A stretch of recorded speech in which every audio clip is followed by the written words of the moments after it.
మనకు స్తోత్రం కలుగును గాక. బైబిల్ గ్రీక్ పదము బిబ్లోస్ అనే పదం నుండి వస్తుంది. దానికి అర్థం ఏంటంటే పుస్తకాల సముదాయము.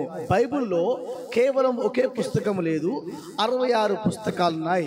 అందులో 2 భాగాలుగా విభజించబడ్డాయి. ఒకటి పాత నిబంధన, రెండవది కొత్త నిబంధన. పాత నిబంధనలో 37, కొత్త నిబంధనలో 27 పుస్తకాలు ఉన్నాయి. దీన్ని దైవావేశం వల్ల రచయితలు రచించారు.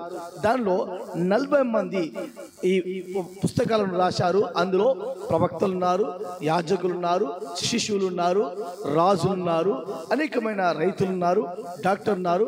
విభిన్న ప్రాంతాలకు చెందిన వారు ఈ బైబిల్ రాశారు. ఈ బైబిల్ రాయడానికి 1600 సంవత్సరాలు పట్టింది. ఈ బైబిల్ దైవావేశం వల్ల వ్రాయబడ్డది. సరిదిద్దుటకు, బుద్ధి చెప్పుటకు, అనేకులను సర్వసత్యంలోకి నడిపించడానికి ఈ బైబిల్ దేవుని యొక్క ప్రేరణ ద్వారా మనకు ఇవ్వబడ్డది.